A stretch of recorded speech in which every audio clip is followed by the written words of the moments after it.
Good afternoon, ladies and gentlemen. Welcome.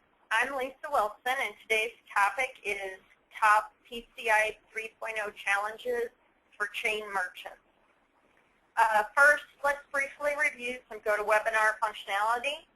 We welcome your participation and questions. Right now, everyone is on mute to avoid background noise. You can enter questions via the chat box located on the right-hand side of your screen, and we will address questions at the end of the presentation. Also, if we run out of time, we will respond to all questions via email. Also, our speakers are in different locations, so there may be a short delay when there is a change, so please just bear with us. We will be referencing source documents also, and they will be available online. Now I would like to introduce our two speakers, Rick Dakin and Shekhar Swamy. Rick Dakin is co-founder, CEO, and Chief Security Strategist for Coalfire. Mr. Dakin has over 25 years of experience in senior management with leading IT firms. Prior to co-founding Coalfire, he was president of Centralized Information Systems, a leading e-commerce and systems integration firm. Currently, he serves as a member of a committee hosted by the U.S. Secret Service and organized by the Joint Council on Information Age Crime. Rick combines his knowledge of IT controls and comprehensive understanding of organizational needs with rapidly emerging legislative changes affecting information security to provide strategic management of IT security programs for Coalfire and its clients. Shekhar Swamy is founder, president, and senior security strategist for Omega ATC. Mr. Swamy has over 24 years of experience developing and managing products that provide continuous compliance, security, and management solutions for retail systems. Omega ATC was one of the first providers of centralized retail systems management and is recognized as a provider of industry-leading data security solutions that accelerate compliance with PCI DSS. Shekhar shares his experience and knowledge through speaking engagements, educating about the risks, and expressing the need for proactive compliance.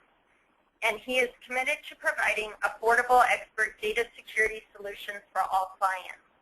Currently, Omega ATC serves retail, quick service restaurants, convenience stores, and the gas and petroleum industry. Without further ado, please welcome Rick Dakin and Shekhar Swamy. Well, thank you so much. I appreciate everybody joining on the webinar today. As we take a deep breath, do you feel the ground moving beneath your feet?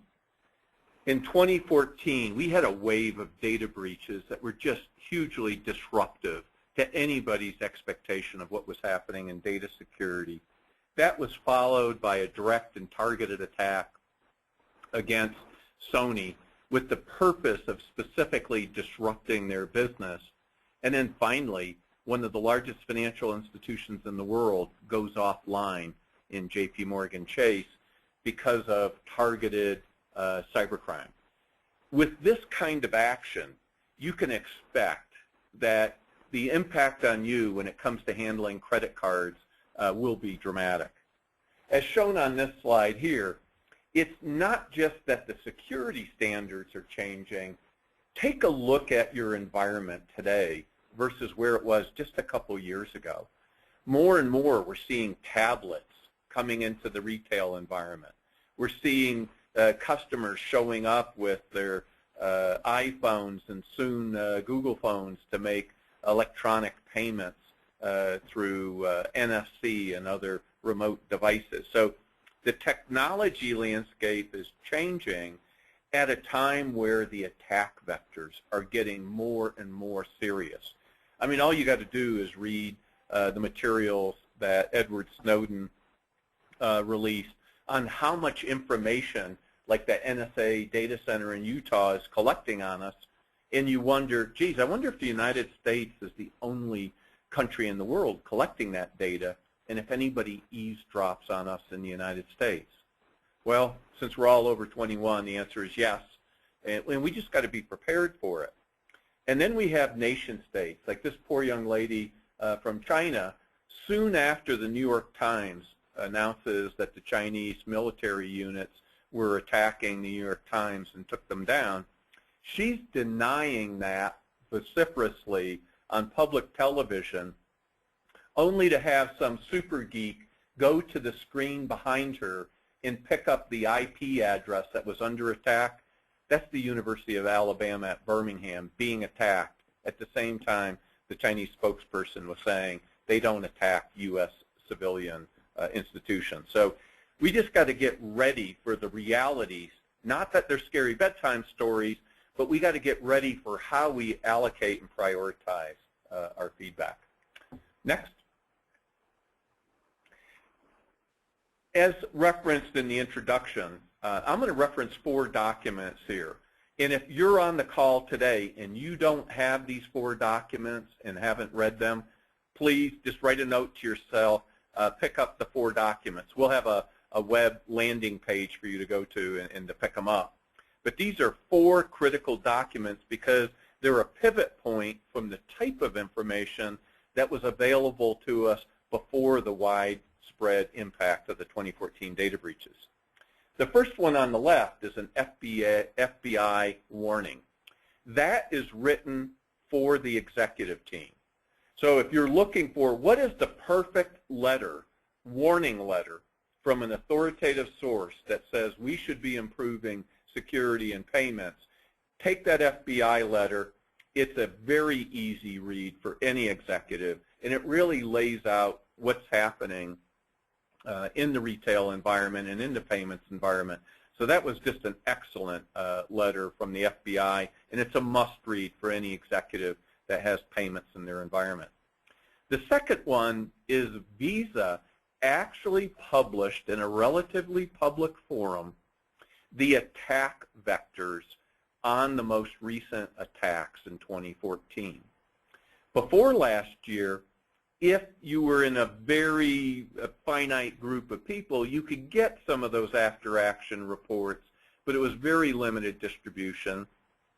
So the rest of us would go, geez, I wonder what really happened at the Home Depot or the Neiman Marcus or the Target breaches. And there was just no roadmap of what actually happened. So then you have all the sensationalizing security guys that overstated it, setting your expectation for what's happening. Here, Visa gave us a blow-by-blow of how the attacks occurred, what kind of malware was used, and so it's a lot more of a learning vehicle than Visa has ever produced. Basically, they came to the realization the bad guys know as much or more than us. Let's inform everybody else. The last one is a Secret Service document published by Eyesight Partners, which is a contractor for the Secret Service. And it goes through a complete reverse engineering of the malware that we're finding on the systems that are harvesting the credit card data. Again, if you're a deep geek and you're wondering fact from fiction, download the Secret Service presentation, and it'll walk through the types of signatures that they're identifying to look for the malware, the types of routines that are embedded in the malware, so you can start doing heuristic analysis. Very, very rich set of documents. So if you don't have them, please download them, because it actually is trying to talk to us in a very adult and productive way. Next. This next one, again, Visa was just prolific last year, and very much unlike them, that they not only published very detailed technical analysis on how memory parsing and some of these newer attack vectors are taking down retail systems, but they published a slide deck where if you're looking, I need to do my annual PCI security training, download the Visa PCI deck from 2014, because it walks through the typical issues that cause a data breach. And then it provides recommendations on how to remediate it. There are a lot of slides that are cut and paste that will fit very nicely into your annual security update training. But the frustrating part for all of you that are looking at the same slide I'm looking at is there's really nothing new here. These are the same issues that we've been fighting for years. And so, you see this whole brand new wave of VC investments and the super security techniques of the future. That's not what could have prevented a Home Depot or a Target attack. Plain old hygiene, security hygiene, making sure administrative credentials are only issued to administrators. Administrators actually have to two-factor into remote access to systems. Then making sure there's monitoring on the systems so if somebody's brute forcing in, you can detect it. So what you see on the slide is the typical root causes of the breaches of 2014 had nothing to do with new and sophisticated technology. It was just poor hygiene on the part of the retailers. And as a result, the new attack vectors were very successful. So again, lessons learned, don't buy the silver bullet. Focus on your hygiene on actually running the security programs the way we're supposed to. Next. Again, this is the picture of the front page for the Visa slide deck. And again, there's about 30 pages of content. 10 of them are almost cut and paste right into your corporate security training update for 2015. But you can see that Visa not only dissected the problem, but they said there's a strategy to go forward. Enhance network security. I mean, we got HVAC vendors coming into retail environments to adjust the temperature in a freezer, having access to the payments network. Absolutely not appropriate network segmentation. And as a result, those HVAC credentials got escalated into the data payment processing system. So managing the networks, actually reducing the number of administrative accounts. Does everybody really need to have an admin account? Typically what we find is when we're going through PCI 3.0, excessive admin credentials are one of the leading problems. So reducing the number of admin accounts and then requiring strong authentication and then two-factor authentication when you have a non-console access. Hardening the POS platform. It's not a PCI requirement, but if you're not looking at application whitelisting and system hardening that prohibits changes to the systems that don't go through change control, you're behind the times.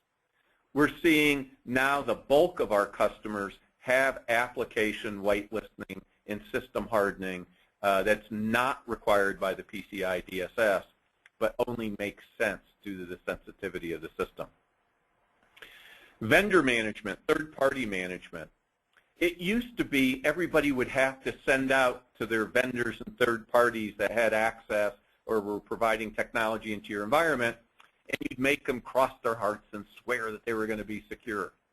Now, you have to have exact knowledge that they're protecting access and data just as you would.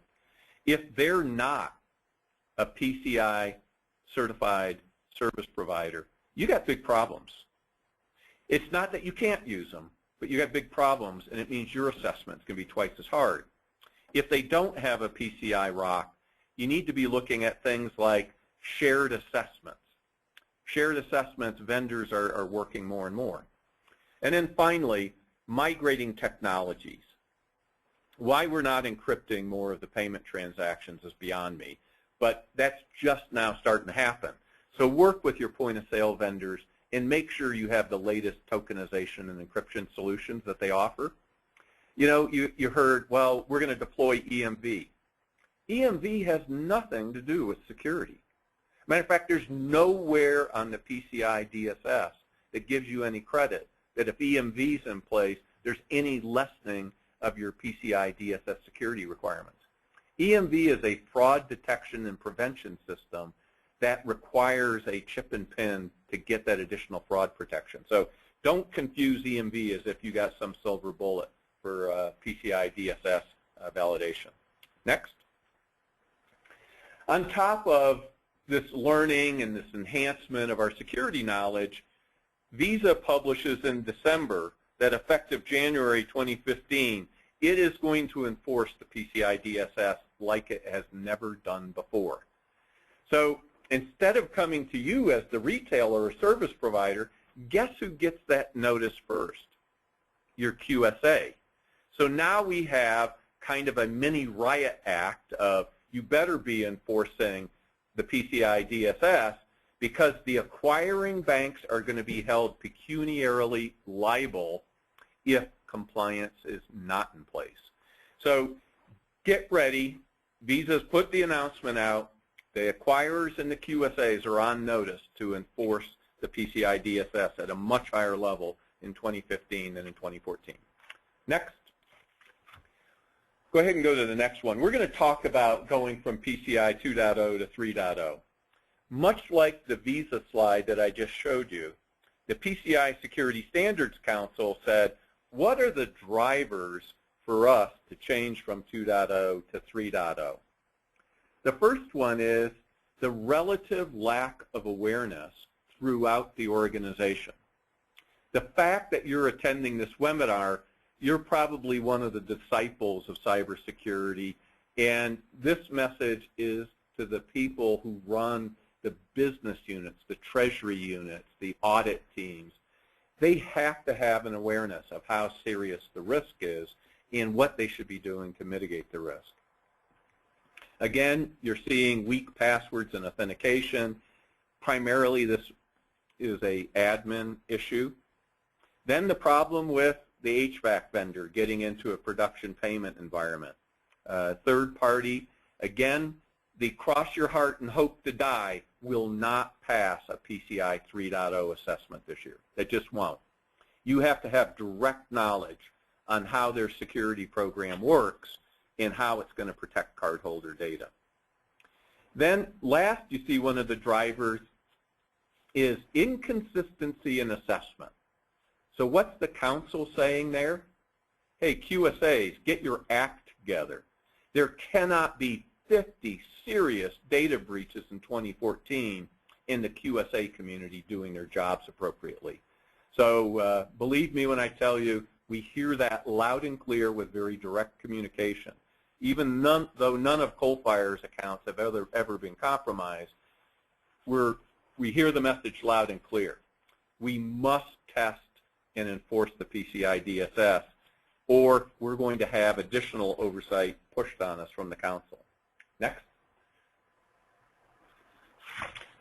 So as you take a look at what we're getting ready for, go ahead and go to the next one.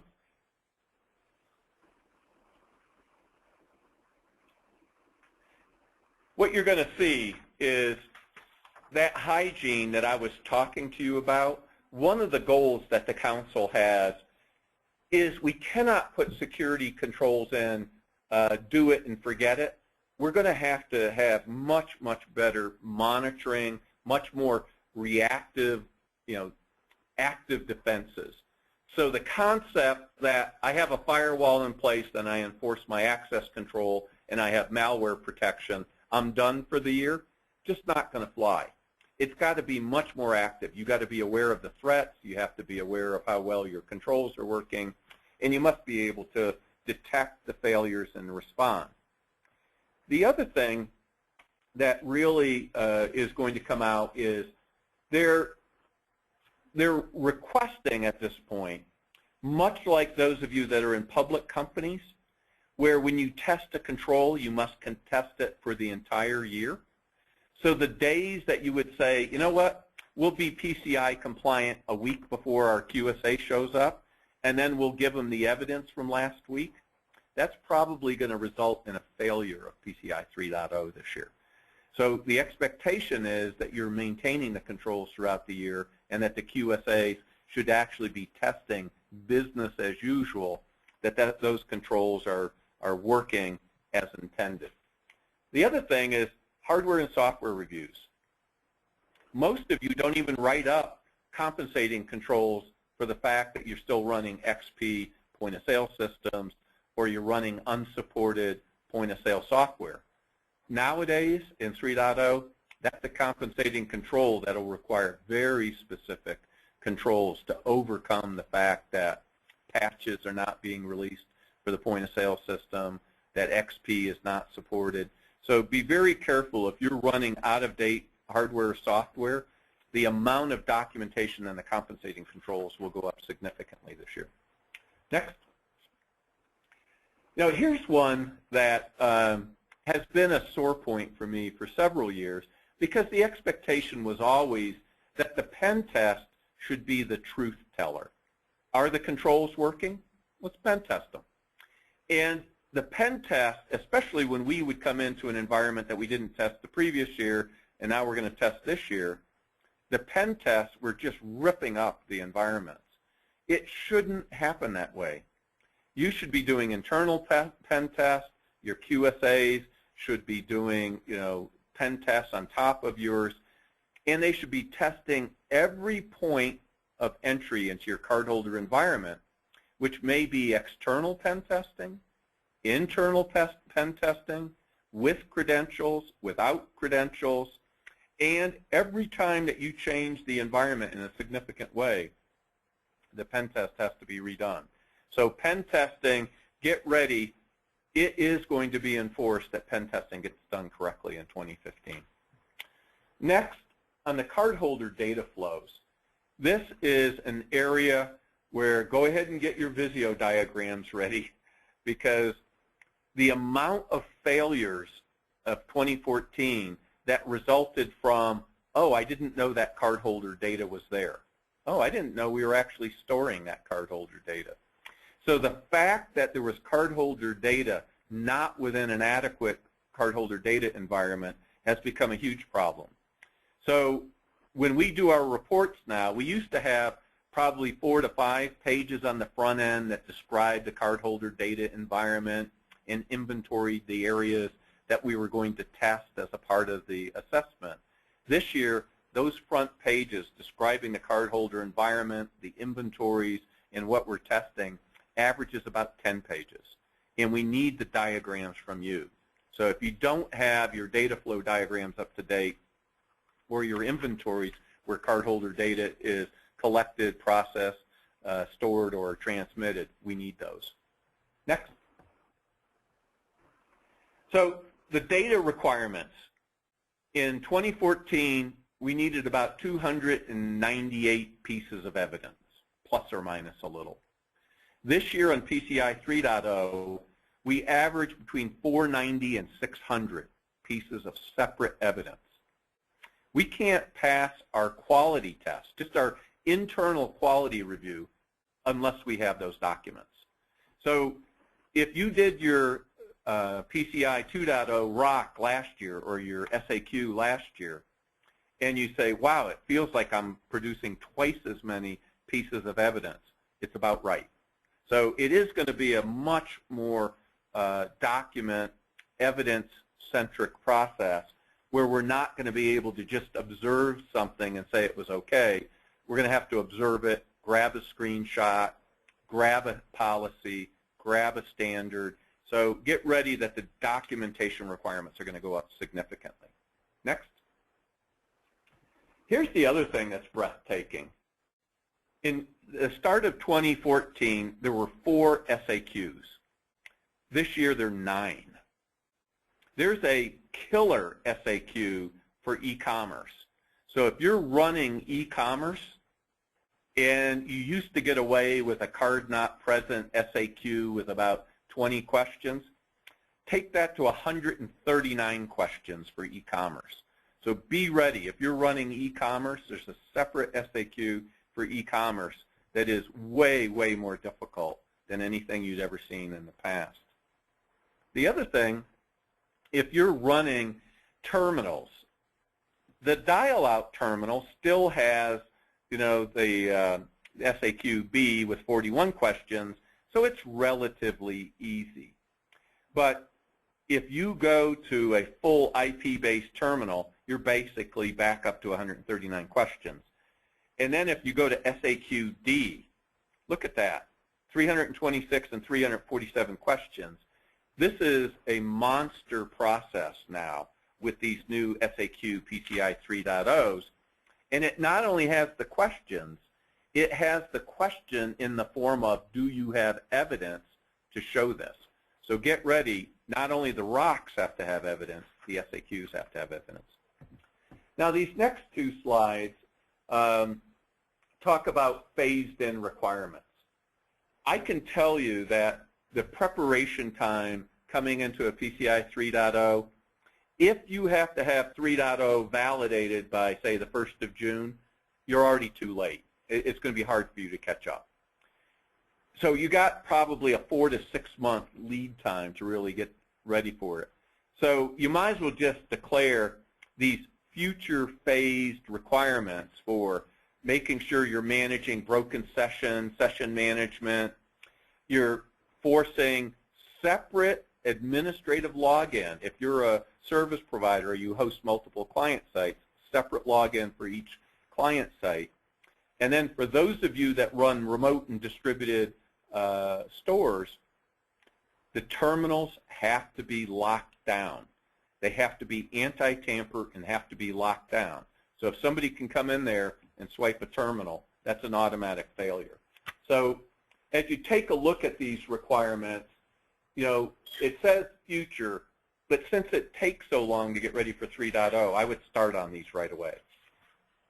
Okay, so let's switch gears here a little bit on these next couple slides. Going beyond compliance to security, as I told you, things like application whitelisting, things like further encrypting the transaction process, you don't need those to pass PCI 3.0. You probably need them to look in the eye of your CEO and say, boss, we're good to go. So, you know, you really need to do the risk assessment to determine what controls do you need beyond PCI. Next. Here's another document that I highly recommend you send up to the executive suite. Not only has the PCI Council, the Visa, and a lot of the technical groups publishing more guidance on how to manage security, the National Association of Corporate Directors. This is the association that board members join, and they now have pamphlets saying it is a failure of fiduciary duty on the part of board members if they do not perform certain tasks in the cyber risk management arena. So this is a great pamphlet. Download it, read it. Again, we have copies that we can distribute from our landing page. But it really challenges your senior executive and board members to get their head in the game to help you prioritize and understand the risks and select appropriate controls. These next two slides, and go ahead and you can see it goes from the executive level down to the system level. Go to the next one. Really, it's a process of integrating what's the risk appetite of the business. If you ask an uninformed CFO or a CEO, they go, I have no risk appetite. Well, great. That's unaffordable. We cannot protect all our data as if there's no risk. There is risk. So what is our risk appetite? Getting to know that risk appetite and getting it shared throughout the organization at the executive level, at the business unit level, allows the technology teams to put the appropriate controls in place. So you avoid those awkward questions. How did we end up here? Well, we ended up here because I had no better guidance than where I was a year ago. So forcing the discussion, getting the NACD pamphlet out to your executive team, and talking them in terms of collaborative risk assessments is really going to be essential. Next. So what's the overall impact? If you go beyond PCI, what happens? No new technology comes into the environment, any of your critical environments, to include your cardholder data environment, until somebody's looked at it. If you're going to go to the cloud, fantastic. Let's look at it. If you're going to add mobile, fantastic. Let's look at it. So being very savvy to new technology is both a friend and a foe. Let's tame the foe. Then integrating more testing. Almost a third of our customers this year are signed up and doing quarterly or semi-annual forensic analysis. What are they doing? they're pretending one of their stores got hacked. We're taking bit image copies of memory and disk and seeing if there's any data leakage or if there's any active malware on their systems.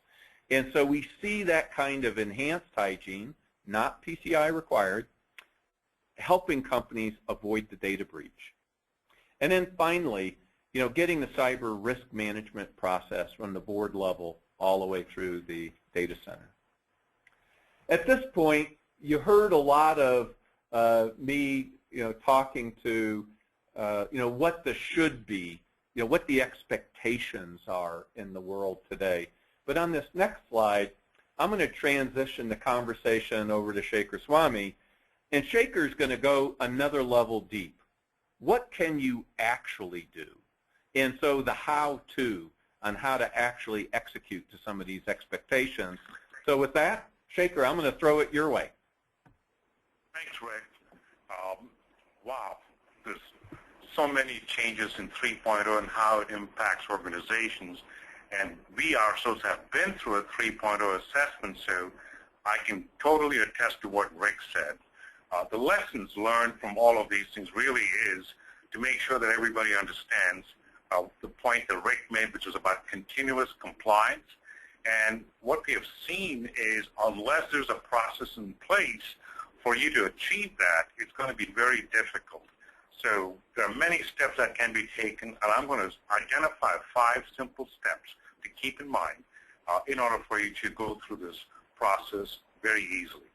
So preparation, prevention, maintenance, remediation, and recovery. The last step, recovery, becomes a whole lot easier if you've done the first 4 on a continuous basis. So the first step, preparation for PCI DSS 3.0. For all the things that one has to do, it is important to make sure that you're at least doing some basic things even before you start the process. Get started with an incident response plan and make sure that you're minimizing the cardholder data from all systems. Those are steps that you can take long before you even get started, more as a preparatory step. The second aspect of our preparation is to make sure that any segmentation that you can achieve by removing systems from the CDE or the cardholder data environment, as we call it, really limits the amount of work that you have to do to maintain compliance. The other aspect that Rick pointed out, which is third-party service providers. So anybody touching the cardholder data environment that we were told have to be compliant with PCI DSS and go through the entire assessment process, just as surely as we went through if we are going to manage data security or do anything in the cardholder data environment. And the second aspect really is inventory of all hardware and software. As we have seen, it is not an easy step to go through. This is all hardware and software that is being used in stores. In the C-store world, in the petroleum world, it's even more difficult than a typical retail store operation. So moving right ahead, the next step really is the prevention step. Again, it's all part of continuous compliance, lots of details here. Let me pick up a couple of points that is important. One is making sure that your remote control, 2 things. One, it's encrypted. The second is it has 2 factors of authentication for any user that's going to be controlling systems remotely from the headquarters. Another point over here is logging. A lot of people think, oh, I'm logging these systems at the endpoints in the stores. But what we are seeing is unless you're pulling all these logs together for patches, events, it becomes very difficult for you to even generate security alerts at the centralized level. Moving ahead, maintenance aspects. This is not something to be relegated to either once a quarter or once a year. This is something that people have to do on a regular basis, perhaps daily, perhaps weekly, as part of the company culture, if you will. So a couple of examples over here in terms of monitoring security controls. You have to keep a watch on that to make sure that these processes are all in play and you are doing the things that you're supposed to do. As a company, as a small organization, it's important to do that. And what Ray pointed out is to test the incident response plan I can assure you that testing an incident response plan is going to take some degree of effort, but it's well worth it to go through that process. And keep in mind that when you're looking at event logs, if they're not generating the security alerts, it becomes very difficult to look through thousands, if not millions of event logs, especially if you're using Windows 7 and those types of systems. It does generate a ton of logs. So I'm going to move ahead to the next slide here. So in terms of remediation, whatever you find, you have to find a way to fix it. So identifying things that external scans have provided, internal scans have provided, take the time to remediate these vulnerabilities. And it's not as difficult as you might think, as long as you do it on a regular basis. Another critical point here is a firewall router logs. Many people are not paying attention to this, and when we go through this process with customers, it does take some time and effort to do so, but QSAs are looking at this very closely. And I'll give you an idea of why this is important for you in just a couple of slides, but making sure that you're applying patches, doing all the things you're supposed to be doing, and then you can rescan to verify that your remediation has actually worked, so everything comes looking clean. Moving on to the next slide here. So the recovery process. Perhaps this is the most important step. In fact, there are several people in the audience here who have gone through this process in terms of going through a breach and making sure that they're able to get through the breach with all the steps that need to be taken. If you are doing the first four things, preparation, prevention, maintenance, remediation, the recovery process becomes a whole lot quicker, faster, and you're able to get back on your feet rather quickly. There are no guarantees that one will never have a breach, even if you follow these steps, but you're minimizing the risk. The key point over here is to make sure that you're informing the acquiring banks, the customers, the QSA firm involved, etc., in a timely fashion. Another aspect of recovery is that event logging makes the forensic audits so much easier. We just give you an example. Somebody suspected a breach within their enterprise. They were not sure that these things were going on. They just felt that they needed to check it. So they took a look at their situation, talked to a bunch of their own employees, and said, some of these cards have been breached. So we were put through what is a process for us to make sure that we're going through as though it was a real breach, identifying all the issues. In 2 days, we were able to prove that there was no cause for alarm because everything looked clean. So it is a process that you have to go through periodically.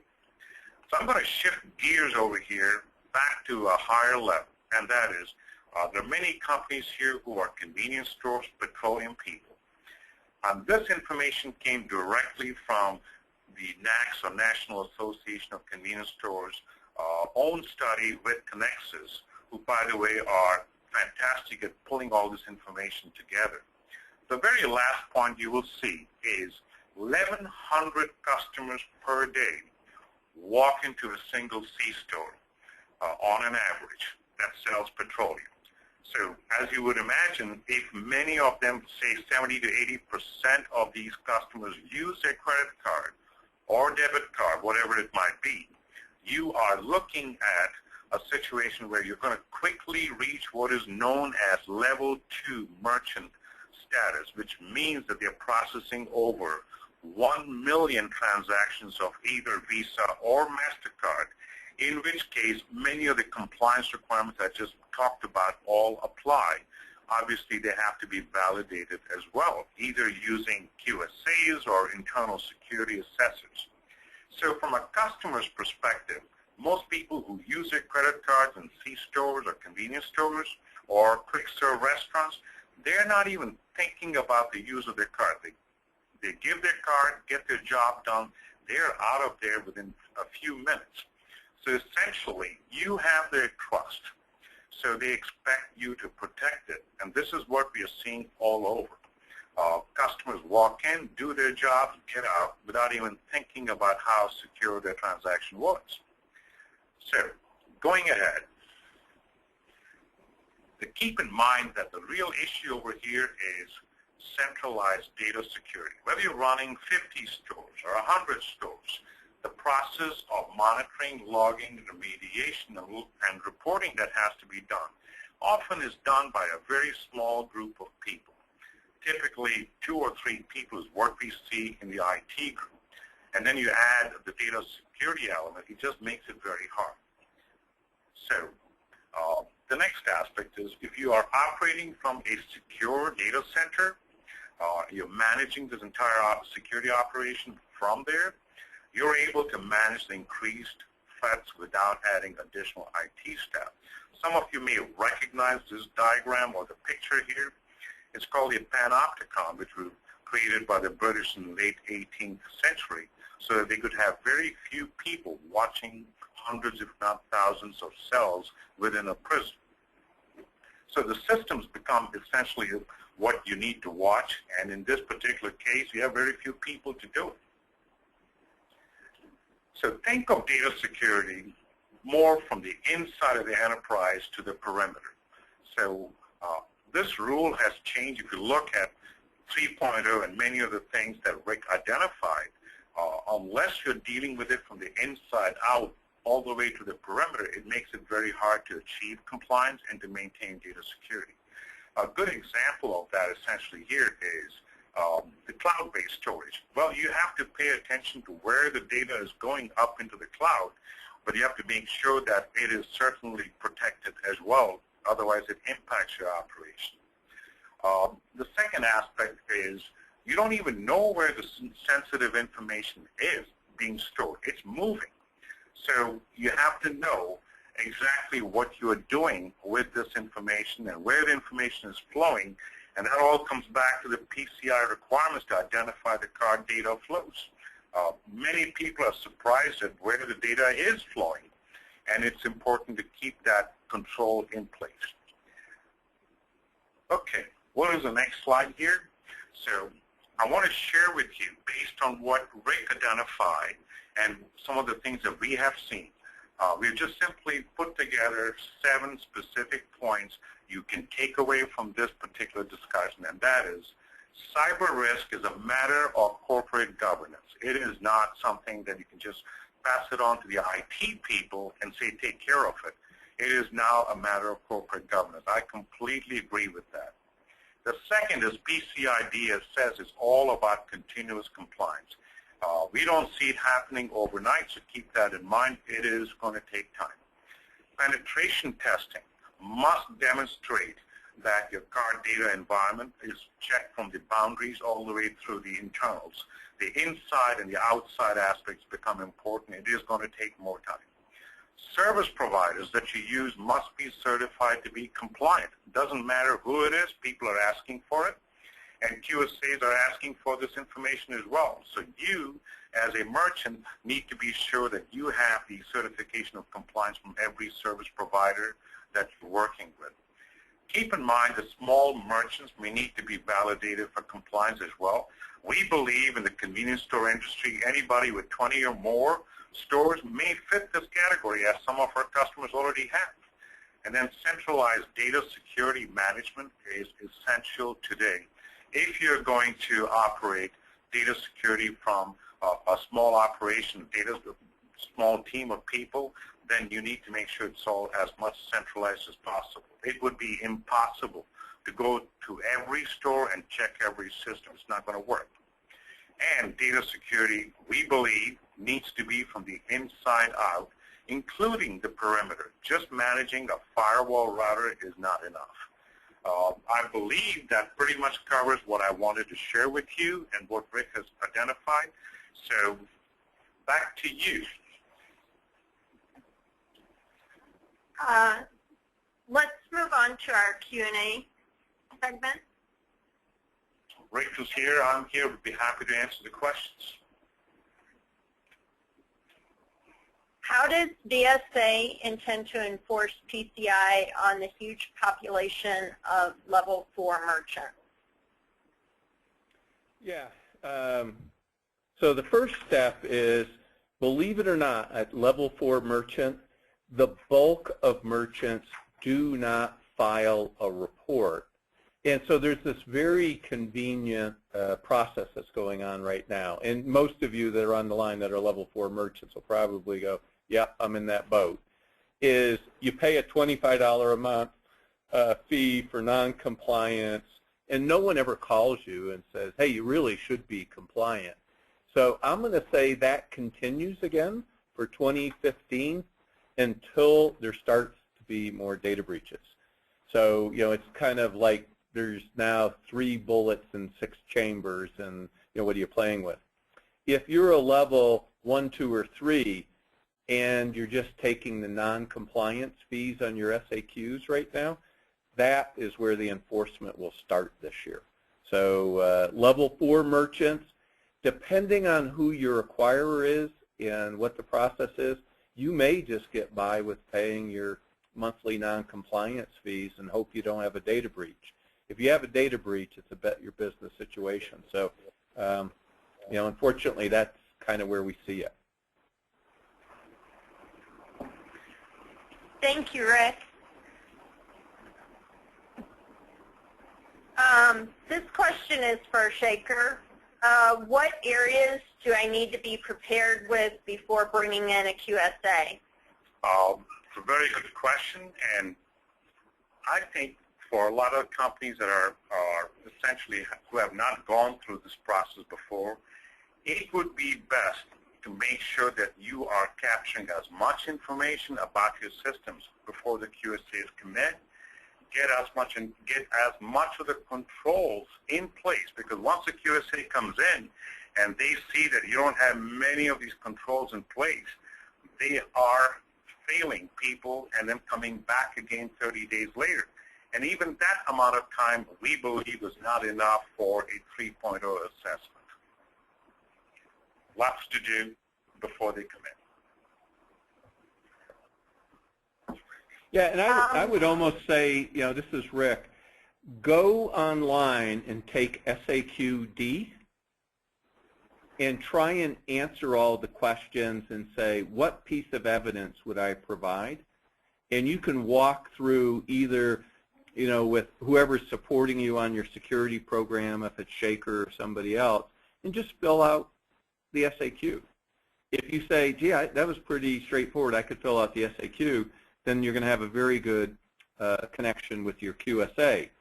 Just to prepare you, we are going to send out a request for documents before we show up, usually 2 or 3 weeks before we show up, and we're going to give you a portal to upload a lot of the policies and diagrams and things like that, where we can start talking with you as soon as you start uploading documents on whether that's adequate or not. So a couple different ways to go. Download the SAQ and see if you can answer the questions, or just engage a QSA and we'll send you out the documentation to prepare you. Fantastic. Our next question for Rick. Do you know of any recent examples where a merchant was PCI certified and they were breached, but then they were found to still be in compliance? You know, we do 1,500 assessments a year. We issue over 450 reports on compliance a year and then have hundreds and hundreds of SAQs. We have never seen that somebody who goes through that level of detail and can actually do it, one, is typically the first one to be compromised. So one, actually meeting the standard really reduces your chance of compromise. Doesn't bring it to zero, and I don't want to say, hey, there's some magic touch out there. There isn't. But those that are compliant or think they're compliant and get breached are never, ever compliant. And again, we're the number 2 QSA, so we're usually the ones that go in after the breach and have to recertify. And we've never seen that we can close the known gaps, the known issues, in less than 6 months. So it's usually pretty significant miss when it happens. At least that's what we've seen so far. We actually, Rick, saw a situation where, this is fairly, not too long ago, where they were breached and they expected to be through their compliance process in less than a month and get on with their business. So all we could tell them is be prepared for a much longer time. And that turned out to be the case. Yeah, okay, our next, sorry, and Rick. it's a shame. So, you know, it's getting expectations right, because usually what happens is the IT part doesn't survive it. And the reason for it is the business part of the company is going, geez, shouldn't we have known better?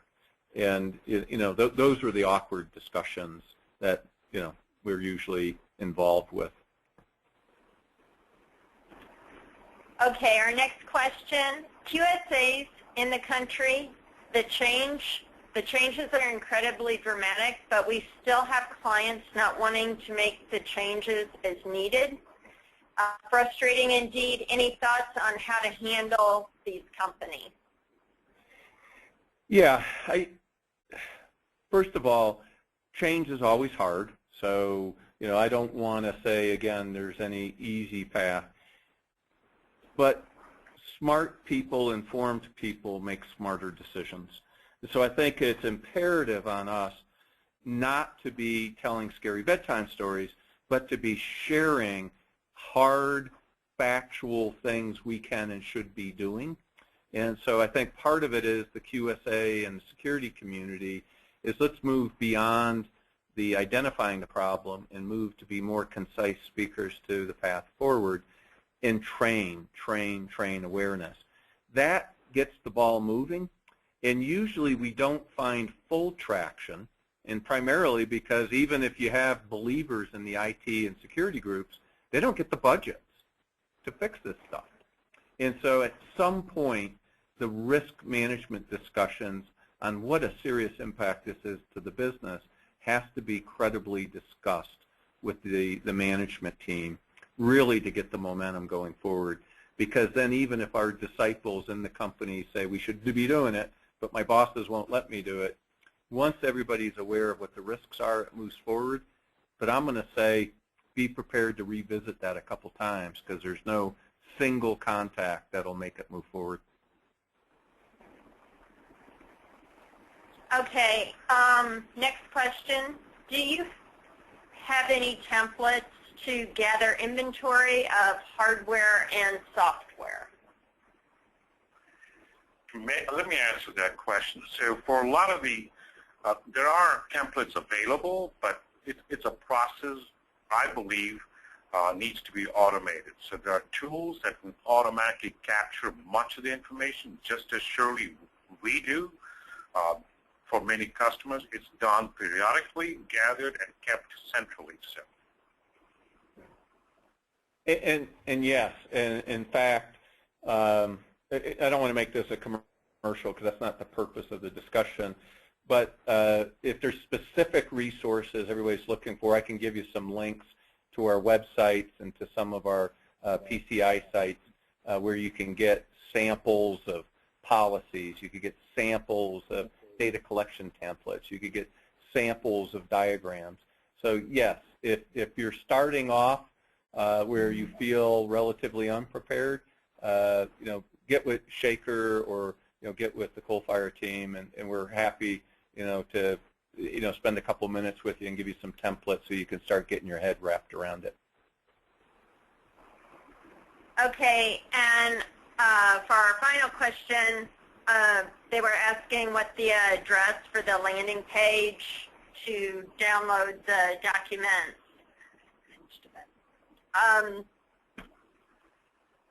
You can go to omegasecure.com or coalfire.com, and there is, on the first page, there will be a link. You will have that in 2 days, and you can click on that and listen to the presentation. But also don't grab the email from Omega. Everybody that has a question, when we drop off this line, every question will be answered. So, you know, don't hesitate to send in questions after this. The whole purpose of you spending some time with us is to advance your understanding, and we're committed to make sure you get it. So, don't hesitate to continue asking questions. If you go to the MEGA site, I'm sure you can get a link where you can submit more questions, and we're happy to help in the response as well. Absolutely. Okay, thank you, Rick, and thank you, Shaker. And thank you all for joining us today, and that concludes today's webinar, and you'll be able to get the rest of the information online. Thanks so much.